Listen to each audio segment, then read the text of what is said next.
صلوات پڑھے محمد والے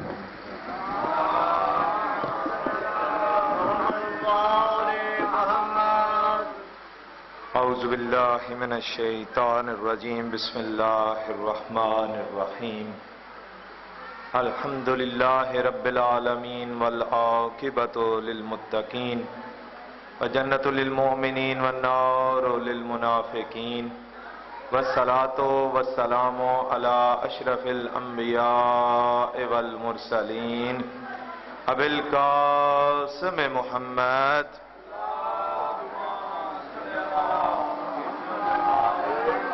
وعلى اہل بیتہ الطیبین الطاہرین ولعنۃ اللہ علی اعدائہم اجمعین اما بعد فقال الامام الصادق علیہ السلام ان للہ حرما فہو مکہ. صلوات پڑھے محمد وآل محمد کی جان.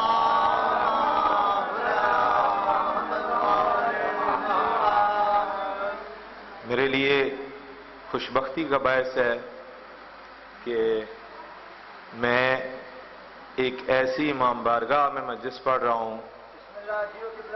مجھے بھی بھائی نے بتایا ہے کہ جس کی بنیاد آپ کے والد صاحب نے رکھی اور خداوند عالم ان کے درجات بلند کریں. آپ جتنے بھی حاضرین مجلس ہیں، آپ کے بھی جتنے بھی محرومین ہیں بے حق کے امام حسین علیہ السلام، ان کے درجات بلند کریں. صلوات میں محمد وآل محمد کی ذات پر. عزیزان گرامی، یہ صلوات پڑھنا اتنی بڑی عبادت ہے کہ رسول خدا فرماتے ہیں کہ میں روز قیامت محشر میں میزان کے پاس کھڑا ہوں گا اور جس مومن کی بھی نیکیاں کم ہوں گی اور برائیاں اس کی زیادہ ہوں گی، اگر اس نے دنیا میں میرے اوپر صلوات پڑھی ہوگی تو میں محمد اس کو میدان محشر میں کھڑا ہو کر اس صلوات کا ثواب اتنا دوں گا کہ وہ جنت میں داخل ہو جائے.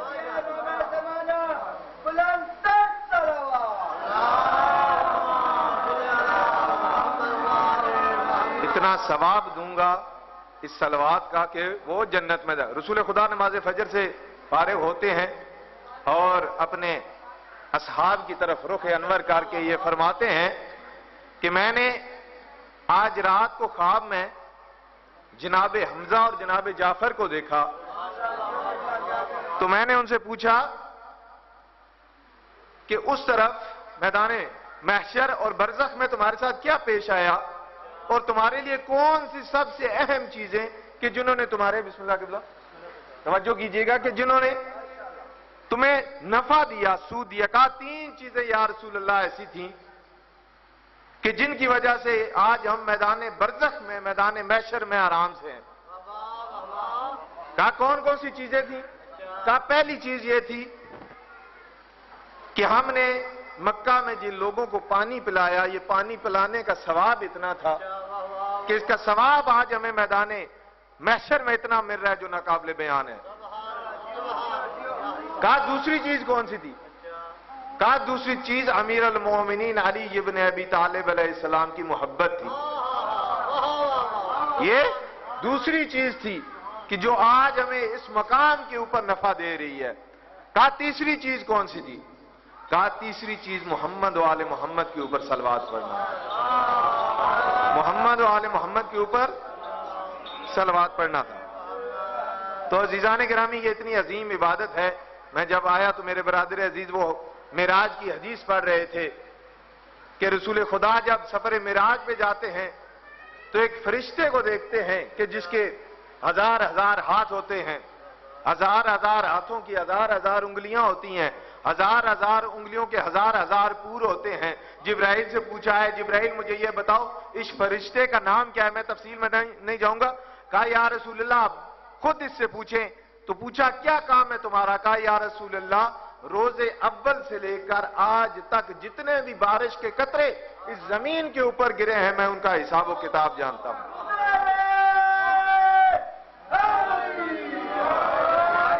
میں ان کا حساب و کتاب جانتا ہوں. مجھے یہ بھی پتا ہے کہ کون سا قطرہ کس جگہ گرا ہے، کتنے خشکی میں گرے ہیں، کتنے تری میں گرے ہیں، کتنے دریا میں گرے ہیں، کتنے سمندر میں گرے ہیں. کہا کوئی ایسی چیز بھی ہے کہ جس کا تم علم نہ رکھتے ہو؟ کوئی ایسی چیز بھی ہے کہ جس کا تم علم نہ رکھتے ہو؟ کہا یا رسول اللہ ایک کام ہے کہ جس کا میں علم نہیں رکھتا. کہا کون سا کام ہے؟ کہا یا رسول اللہ جب آپ کے ماننے والے ایک جگہ کے اوپر جمع ہوتے ہیں اور مل کے محمد و آل محمد کے اوپر صلوات پڑھتے ہیں تو اس صلوات کا ثواب اتنا ہے، میں وہ فرشتہ کے جو بارش کے قطروں کا علم رکھتا ہوں مجھے نہیں پتا اس ثواب کو شمار کروں تو کیسے کروں، میں اس صلوات کا حساب و کتاب کروں تو کیسے کروں. عزیزان گرامی ایک اور معراج کی حدیث ذہن میں آ گئی ہے تو پڑھتا چلوں. رسول خدا جب ایک منزل کے اوپر پہنچے نا تو دیکھا امیر المومنین علی ابن ابی طالب وہاں پر پہلے سے موجود ہے. مولا حیران ہوتے ہیں، کہا یا علی میرے سے پہلے بھی معراج کے اوپر آگے. تو ایک فرشتہ آگے بڑھتا ہے، کہا یا رسول اللہ یہ مجسمہ ہے علی ابن ابی طالب، یہ علی ابن ابی طالب علیہ السلام خود نہیں ہے بلکہ مجسمہ ہے علی ابن ابی طالب ہے. صلوات میں محمد وآل محمد.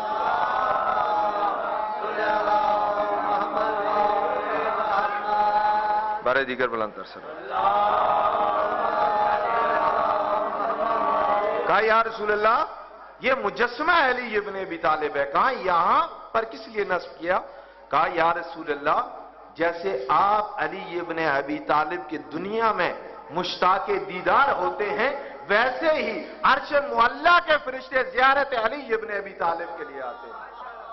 ویسے ہی عرش معلیٰ کے فرشتے زیارت علی ابن ابی طالب کے مشتاق ہوتے ہیں، اور جب وہ مشتاق ہوتے ہیں تو اپنے اس دیدار کو، اپنے اس زیارت کو مکمل کرنے کے لیے مجسمہ علی ابن ابی طالب کی زیارت کرتے ہیں.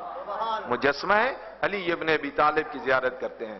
خداوند عالم کی بارگاہ میں ملتمس دعا ہے کہ خدا ہماری جو خاتمہ ہے ہمارا وہ محبت علی اور ولایت علی ابن ابی طالب کے اوپر کرے.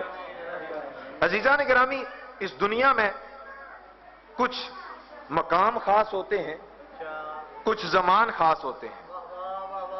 مکانوں کی طرف جب ہم آتے ہیں تو بیت اللہ سب سے اہم مقام ہے، خدا کا گھر ہے.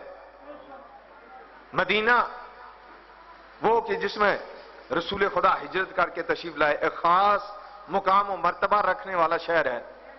کوفہ ایک اپنی عظمت کا مالک ہے.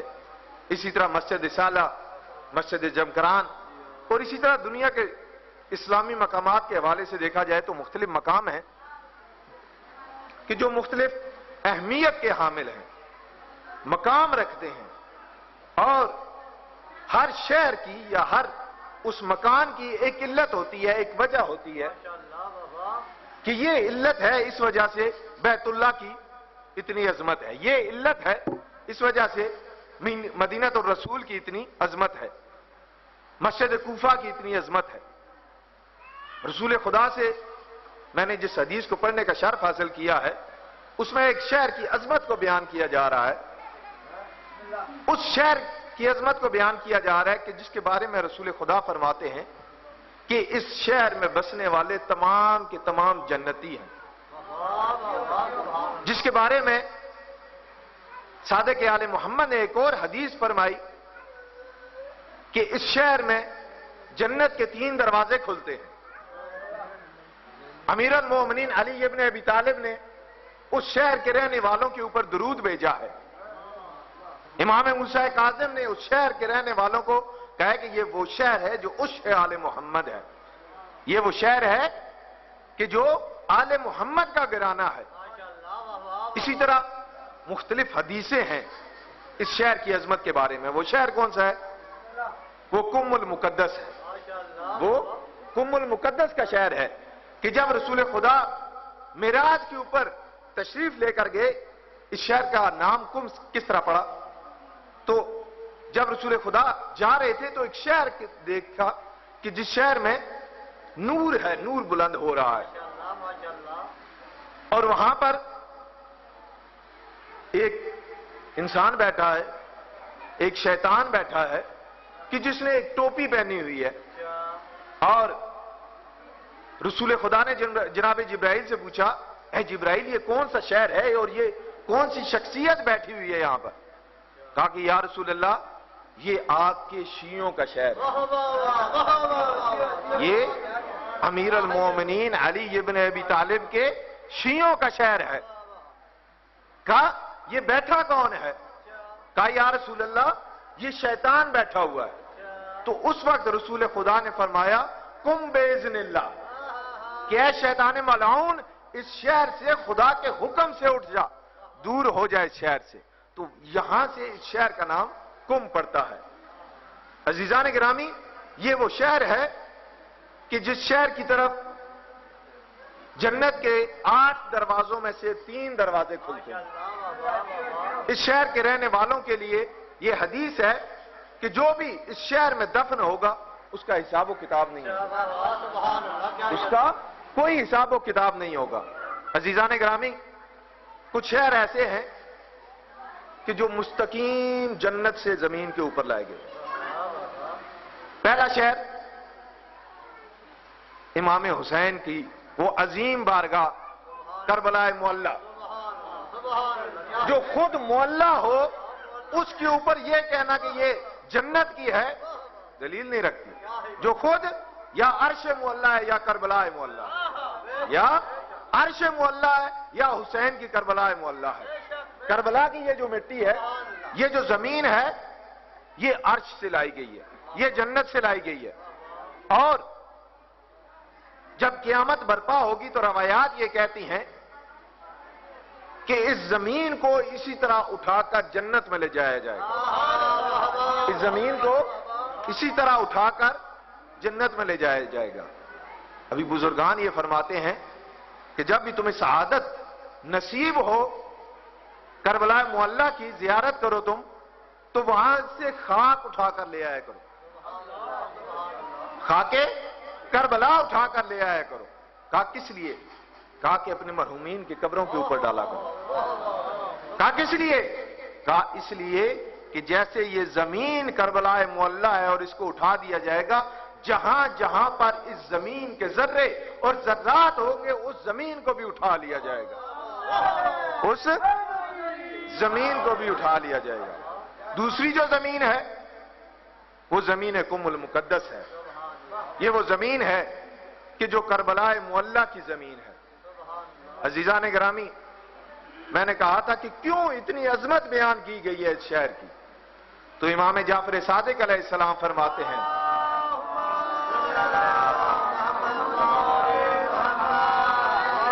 امام اس حدیث میں یہ جواب دے رہے ہیں کہ شہر تو اور بھی بہت سے ہیں، لیکن اس شہر کو عظمت دی گئی ہے تو کیوں دی گئی ہے؟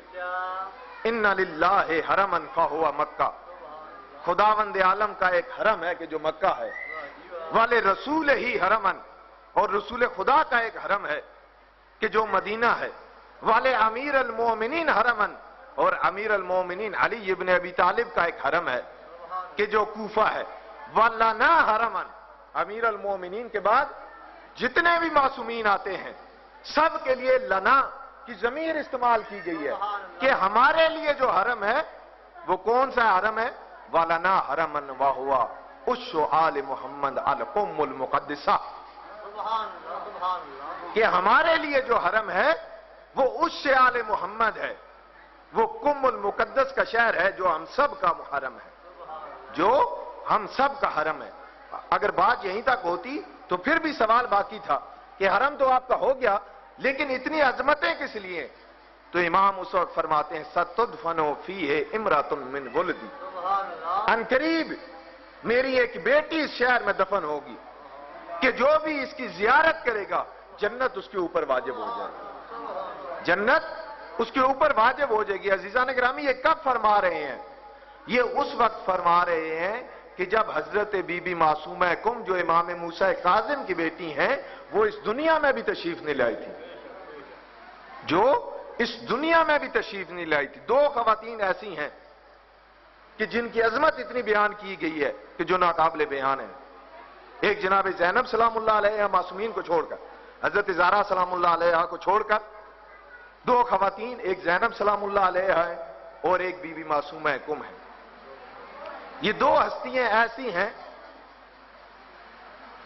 کہ کہ جن کے پاس علم لدنی بھی تھا، جن کے پاس وہ عہدہ امامت جو 14 معصومین کو عصمت کا دیا گیا تھا وہ بھی ان کے پاس تھا. عصمت کی اس منزل کے اوپر یہ بی بی فائز تھی اور اپنے زمانے کی عالمہ خاتون تھی اور سیرت زینب کے اوپر عمل کرنے والی یہ خاتون تھی. ایک دفعہ ایک قافلہ آتا ہے ام المقدس سے مدینے میں امام موسیٰ کاظم علیہ السلام کی بارگاہ میں، اور امام سے کچھ سوال انہوں نے کرنے تھے. تو جب قافلہ آتا ہے مدینے میں دکل باب، جواب آتا ہے کہ امام گھر پر تشریف فرما نہیں ہے. عزیزان گرامی، ایک تاریخ میں لفظ ملتا ہے، روایات میں لفظ ملتا ہے، فداہا ابوہا، تیرے اوپر تیرا باپ قربان ہو جائے، تیرے اوپر تیرا باپ قربان ہو جائے. تاریخ کہتی ہے فقط 2 جگہ پر یہ لفظ استعمال ہوا ہے. ایک رسول خدا نے جناب زہرا سلام اللہ علیہ کے لیے استعمال کیا ہے، اور ایک امام موسیٰ کاظم علیہ السلام نے اپنی بیٹی کے لیے استعمال کیا ہے. کب استعمال کیا ہے؟ کہ جب یہی لوگ آتے ہیں اور امام کا پتہ لگتا ہے کہ امام شہر میں تشریف فرما نہیں ہے، تو پوچھتے ہیں کہ امام کہاں گئے ہیں؟ جواب ملتا ہے سفر کے لیے گئے ہیں. کام بتاؤ؟ کہا کچھ شرعی سوالات ہیں. کہا اپنے سوالات دے دو تمہیں جوابات مل جائیں گے. سوالات بیت الشرف میں دیے جاتے ہیں. بی بی معصومہ کم ان سوالات کا مطالعہ کرتی ہیں اور پھر ان کے جوابات تحریر کر کے ان کو دے دیے جاتے ہیں. ان کے جوابات تحریر کر کے ان کو دے دیے جاتے ہیں. وہ اپنے جواب لے کر واپس چلتے ہیں، اور راستے میں امام موسیٰ کاظم علیہ السلام کی زیارت ہوتی ہے. جب زیارت ہوتی ہے نا تو مولا ایک دفعہ پوچھتے ہیں کہ کس لیے آئے تھے؟ کہا کہ مولا ایک تو آپ کی زیارت کرنی تھی، دوسرا کچھ سوال تھے وہ پوچھنے تھے. کہا سوال لاؤ. کہا مولا جواب مل گئے ہیں. مولا جواب مل گئے ہیں. کہا کون سے جواب ہیں؟ دکھاؤ مجھے.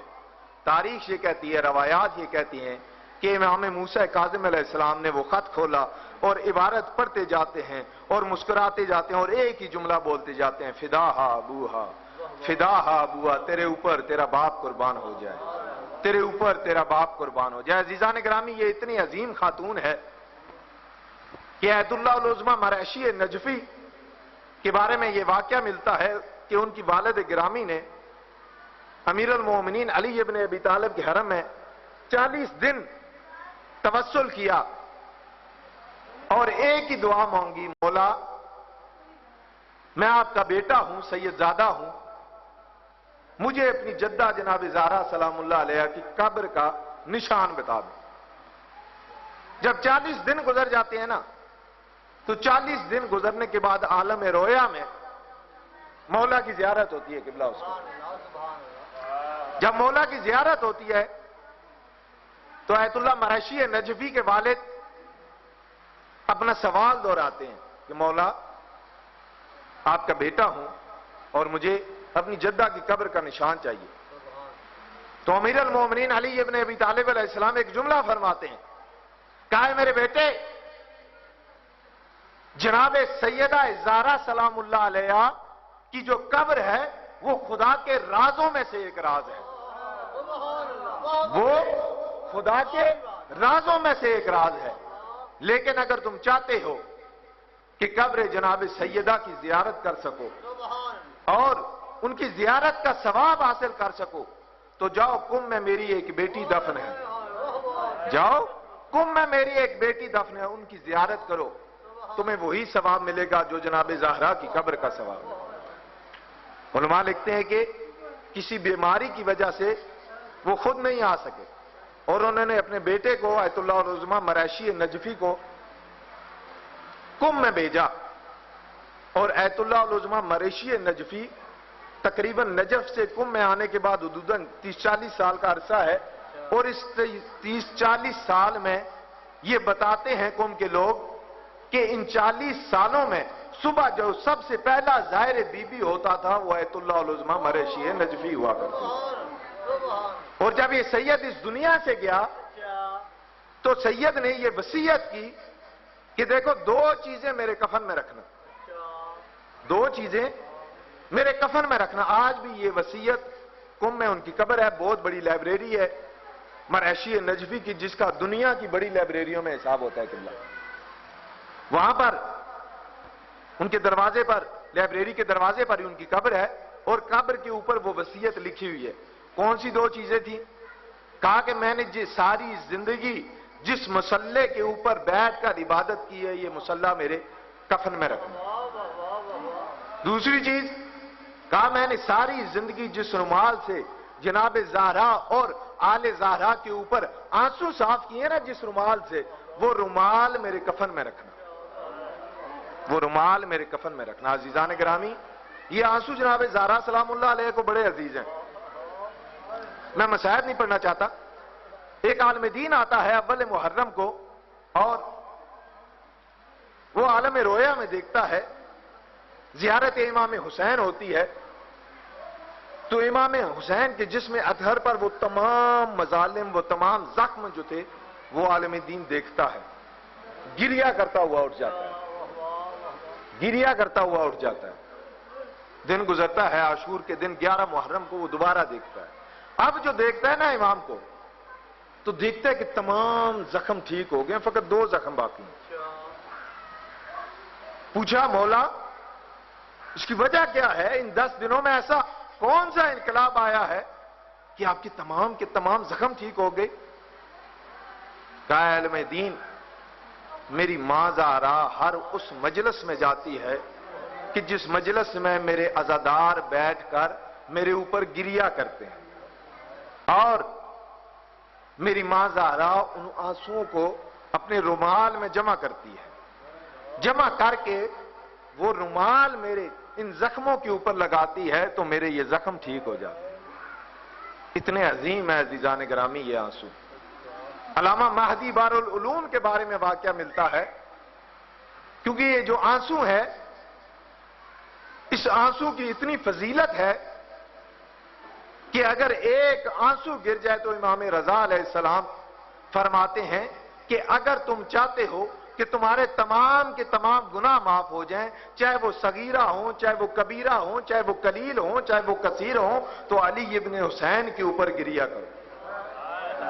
تو علی ابن حسین کے اوپر گریا کرو, حسین ابن علی کے اوپر گریا کرو, کیونکہ یہ 2 ہستیاں ایسی ہیں کہ جنہوں نے بہت زیادہ مصیبتیں دیکھی.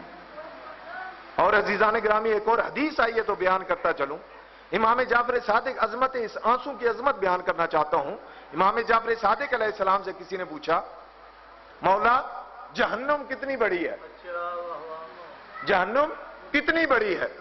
مولا نے اپنی انگشتر اتاری, کہا اگر یہ اس میں ڈال دی جائے تو تمہاری نظر میں کیا اس کو فرق پڑے گا؟ کہا مولا جو میں نے سنی ہوئی ہے وہ تو کچھ بھی فرق نہیں پڑے گا, ایسے ہی ہے جیسے سمندر سے قطرہ باہر نکال لیا جائے. مولا فرماتے ہیں کہ یہ جو تمہارا کرہ ارض ہے, یہ جو تمہاری زمین ہے, اس میں جتنے بھی سیارے ہیں, اس کو اگر جہنم میں ڈال دیا جائے تو یہ ایسے ہی ہے کہ جیسے میری انگوٹھی ڈالی گئی.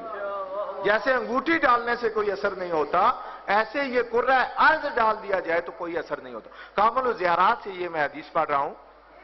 کہا مولا, اگلا سوال اس کا یہ تھا, کہا مولا یہ جہنم کبھی خاموش بھی ہوتی ہے؟ یہ جہنم کبھی خاموش بھی ہوتی ہے؟ تو مولا نے فرمایا 2 دفعہ خاموش ہوئی. ایک دفعہ خاموش ہو چکی ہے, اور دوسری دفعہ اس طریقے سے خاموش ہو سکتی ہے. کہا کیسے مولا؟ کہا پہلی دفعہ خاموش ہوئی اس وقت کے اوپر جب حسین ابن علی اس دنیا میں تشریف لائے. جب حسین ابن علی اس دنیا میں تشریف لائے نا, تو خداوند عالم نے ملائکہ کو بھیجا مبارکباد دینے کے لیے, تو ملائکہ کو بھیجنے کے ساتھ ساتھ جہنم کی آگ کو بھی خاموش کیا. جہنم کی آگ کو بھی خاموش کیا. کہا مولا دوسری دفعہ؟ کہا دوسری دفعہ اس وقت خاموش ہو سکتی ہے کہ تم یہ جو حسین ابن علی کے مصائب میں گریا کرتے ہو نا, اگر یہ ایک آنسو جہنم میں گرا دیا جائے تو جہنم خاموش ہو جائے گی. یہ ایک آنسو اگر جہنم میں گرا دیا جائے تو اتنا یہ مقام رکھتا ہے, اتنا یہ فضیلت رکھتا ہے کہ جہنم جو اتنی بڑی ہے ایک آنسو سے خاموش ہو سکتی ہے۔ تو علامہ مہدی بہار العلوم کے بارے میں ملتا ہے، یہ ایسے عالم دین تھے تاریخ میں کہ جن کو کافی دفعہ امام زمانہ کی زیارت نصیب ہوئی۔ اس بات کے اوپر سوچ رہے تھے کہ کیسے ممکن ہے کہ ایک آنسو ہو اور وہ آنکھ سے گرے، جنت بھی واجب ہو جائے، جہنم بھی حرام ہو جائے، گناہ بھی معاف ہو جائے اور جہنم کی آگ بھی خاموش ہو جائے۔ یہی سوچ رہے تھے، جا رہے تھے کربلا معلیٰ کی طرف، تو راستے میں ایک شخصیت ان کے ساتھ چلنا شروع ہوتی ہے۔ جب وہ شخصیت چلتی ہے نا تو یہ سوال پوچھتی ہے، اے مہدی بہار العلوم کیا سوچ رہے ہو؟ کیا یہ سوال ہے میرے ذہن میں؟ کہا کہ میں تمہیں مثال سے واضح کرتا ہوں کہ اگر کوئی شاہ، بادشاہ شکار کو جائے اور راستہ بھول جائے اور اس کو جنگل میں کوئی خاتون ملے، کوئی بڑھیا ملے کہ جس کی کل متاع جو ہے وہ فقط ایک بھیڑ یا بکری ہو اور وہ اس کے اوپر قربان کر دے، اس کو کھلا دے، پیاس کی جگہ پر اس کا دودھ پلا دے اور اس کی بھوک کو برطرف کرنے کے لیے اس کا گوشت کھلا دے، قربان کر دے اس کے اوپر، تو تمہاری نظر میں یہ بادشاہ اگر اپنے گھر آئے اور خدا کا کرنا ایسا ہو کہ وہ بڑھیا بھی آ جائے اور اپنے احسان کی جزا مانگے، تو اس بادشاہ کو کیا دینا چاہیے؟ اس بادشاہ کو کیا دینا چاہیے؟ مختلف جوابات آئے، یہ دینا چاہیے، یہ دینا چاہیے، یہ دینا چاہیے۔ تو یہ سید فرماتے ہیں کہ اگر وہ اپنی پوری کی پوری شاہی بھی اس خاتون کو دے دینا تو تب بھی وہ اس کے احسان کا بدلہ نہیں اتار سکتا، اس کے احسان کا بدلہ نہیں اتار سکتا۔ اب مولا امام زمانہ علیہ السلام مہدی بہار العلوم کو کہتے ہیں، اے مہدی بہار العلوم، خدا اپنی خدائی تو نہیں دے سکتا، خدا اپنی خدائی تو نہیں دے سکتا، لیکن حسین ابن علی کے اوپر آنسو بہانے کے لیے جو بھی آنسو بہاتا ہے اس کو ہر چیز دے سکتا ہے جو اس کی شاہی میں ہے، اس کو ہر وہ چیز دے سکتا ہے جو اس کی شاہی میں ہے۔ جو یہ جنت تو اس کے سامنے کچھ بھی نہیں ہے، یہ جنت تو اس کے سامنے کچھ بھی نہیں ہے۔ بس عزیزان گرامی، یہ بی بی جب سفر کرتی ہے نا تو بی بی کے سفر کرنے کا اصلی مقصد یہ تھا کہ جیسے جناب زینب سلام اللہ علیہ نے کربلا سے سفر کیا تو کربلا کی قربانیوں کو بیان کرتی ہوئی گئیں۔ فارسی کا ایک بہت پیارا جملہ ہے کہ اگر زینب نہ بود کربلا در کربلا میما، اگر جناب زینب سلام اللہ علیہ نہ ہوتی تو کربلا میں ہی رہ جاتی، کربلا میں ہی رہ جاتی۔ اسی طرح جناب معصومہ کم سلام اللہ علیہ اپنے بھائی کی اس قربانی کو اجاگر کرنے کے لیے آئیں، کیونکہ امام وہ امام تھے کہ جب امام رضا علیہ السلام کو مامون لے جانے لگا نا، مامون کے سپاہی، تو امام نے سب کو اکٹھا کیا، کہا میرے لوگ اوپر جتنا گریا کرنا ہے کر لو، میں واپس نہیں آؤں گا، میں واپس نہیں آؤں گا۔ اس بی بی نے اپنے اس بھائی سے ملنے کے لیے یہ سفر کیا اور چلتی چلتی جب یہ بی بی ساوا کے مقام کے اوپر آتی ہے نا تو ساوا کے اس شہر میں آج بھی بی بی کے بھائیوں کی قبریں موجود ہیں، حملہ ہوتا ہے بی بی کے اوپر، اور میں بی بی کے مصائب نہیں پڑھنا چاہتا۔ جب حملہ ہوتا ہے نا تو بی بی کے 3 یا 4 بھائی وہاں پر شہید ہو جاتے ہیں، اور پھر بی بی وہاں سے پوچھتی ہیں کہ مجھے یہ بتاؤ یہاں سے کم کتنے فاصلے کے اوپر ہے؟ کہا اتنے فاصلے کے اوپر ہے۔ اب بی بی کم کی طرف سفر کرتی ہیں۔ کم کا جو اس وقت کا، کیونکہ کم زمانہ قدیم سے ہی شیعوں کا شہر ہے، یہ وہ شہر ہے کہ جس میں ایک دن کے لیے بھی کسی ظالم اور جابر حکمران کی حکومت نہیں رہی، کسی ظالم یا جابر حکمران کی حکومت نہیں رہی۔ تو جب بی بی آتی ہیں تو کم شہر کا جو اس وقت کا شیعوں کا سردار تھا موسیٰ خزرج، اس کو خبر ہوتی ہے عزیزان گرامی، وہ کم کی تمام مستورات کو لے کر ایک دفعہ باہر نکلتا ہے، بی بی کے قافلے کے لیے، استقبال کے لیے باہر نکلتا ہے۔ اب اس مقام کے اوپر پہنچتا ہے کہ جس مقام کے اوپر بی بی آ رہی ہوتی ہیں، آگے بڑھ کر نہایت ہی احترام سے بی بی کے اونٹ کی اس لگام کو پکڑتا ہے اور پکڑ کر سر جھکا کر چلنا شروع ہوتا ہے۔ جب کم کے محدودے میں داخل ہوتا ہے نا، تو ایک دفعہ کم کی جو خواتین ہیں وہ پھول بہنا شروع کرتی ہیں۔ عزیزان گرامی، میں کہوں گا بی بی قربان جاؤں آپ کے اوپر، آپ کم میں آ رہی ہیں تو آپ کے اوپر پھول بہ کے جا رہے ہیں، لیکن 11 محرم کو جب علی کی بیٹی کوفے میں داخل ہوئی نا، تو پھول پھینکنے والا کوئی نہیں تھا، کوئی پتھر مار رہا تھا، کوئی گرم پانی پھینک رہا تھا، کہہ رہا تھا باغی کی بہن آ رہی ہے، باغی کی بہن آ رہی ہے۔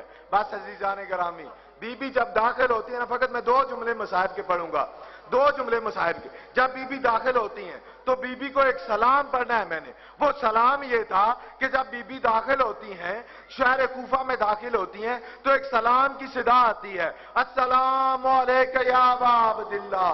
بی بی کو حیرت ہوتی ہے، کوفہ کا شہر ہے، کون ہے یہ سلام کرنے والا؟ السلام علیکہ یا امیر المومنین، اے امیر المومنین کے بیٹے تیرے اوپر سلام ہو۔ بی بی کی حیرت مزید بڑھتی ہے۔ اب ایک دفعہ بی بی نے سر اٹھانا چاہنا تو حیرت کے بادل ٹوٹ پڑے، کہا السلام علیکہ یا زینب بنت علی، اے زینب بنت علی تیرے اوپر سلام ہو۔ بی بی نے اب سر اٹھایا، سجاد بیٹا یہ سلام کرنے والا کون ہے؟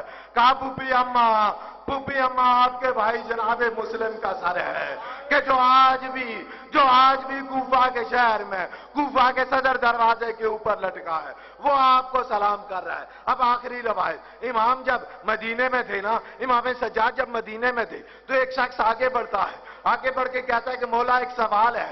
کہا سوال بیان کرو۔ کہا